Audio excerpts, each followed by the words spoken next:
A little boy was doing his geography homework, and he called out to his father, who was in the other room. He said, "Dad, where is the Taj Mahal?" The father responded, "Go ask your mother. She puts everything away around here."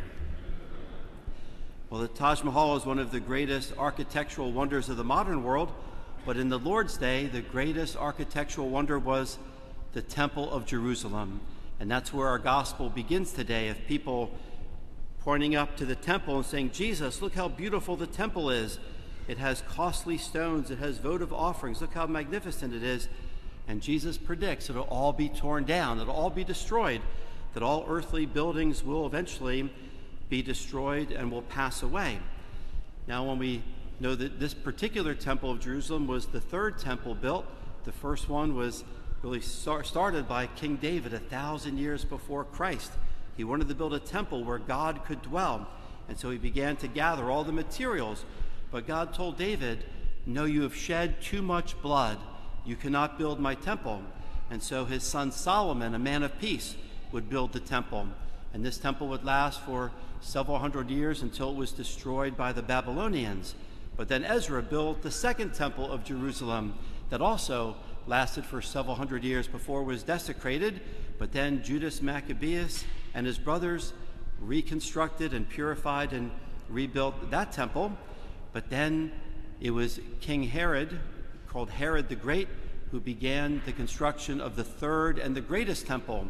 And that was in 20 BC. When the Lord was among us in 30 AD, it said that the temple was already under construction for 46 years. It would eventually take 83 years to build that second temple. It was finally completed in 63 AD.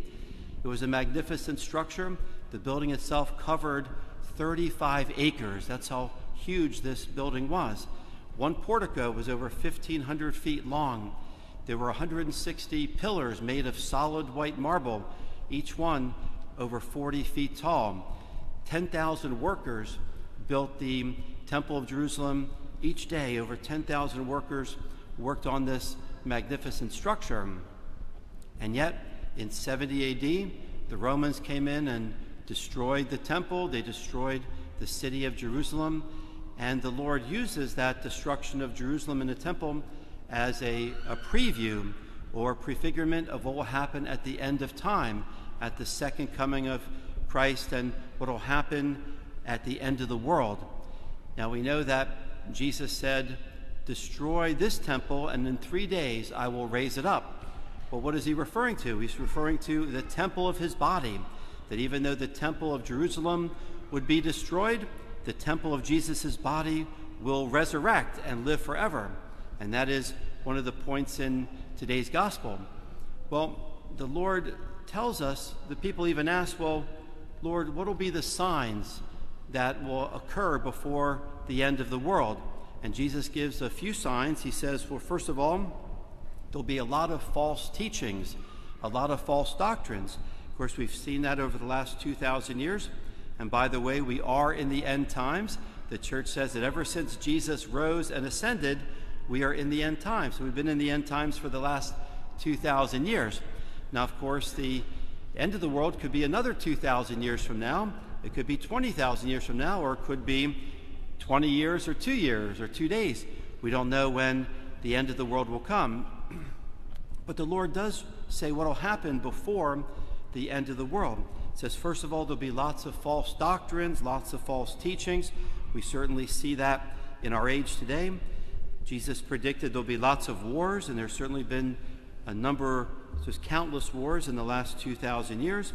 Jesus says there'll be natural disasters, things like earthquakes, famines, and plagues. We've certainly seen that in the last 2,000 years. Nations rising against other nations.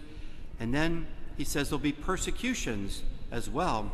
And really, we've seen this for the last 2,000 years, that Jesus says, "You'll be hated by all because of my name." Waves and waves of persecution have come against the church in the early days up until even our present age. But then Jesus says, by your perseverance, you will secure your lives. So Jesus says, don't give up. Make sure you persevere, because if you're faithful to him, not a hair on your head will be destroyed. What's he referring to? That's referring to the resurrection of the body, that if we die with Christ, we shall also rise with Christ. If we're faithful to Christ and die in the state of grace, we will rise again on the last day, and not a hair on our head will have been destroyed. We will receive a glorious resurrected body on the last day. So just as Jesus' body is a temple that cannot be destroyed, so our bodies will be one day raised up, and we will be living forever in God's kingdom. That's what we look forward to. So Jesus says, all earthly things will pass away. As magnificent as the Temple of Jerusalem or the Taj Mahal, those buildings will crumble, but you yourself, each one of you, is more precious, more valuable, more sacred than the temple, because you are the living temple of God. St. Paul even says that. Do you not realize that your bodies are temples of God and dwelling places of the Holy Spirit? So we will live forever. So Jesus says, persevere, don't give up, which means keep praying, keep reading your Bible, keep going to church, keep receiving the sacraments, keep receiving Jesus in the Eucharist, go to regular confession, always be in the state of grace, always be in the state of sanctifying grace.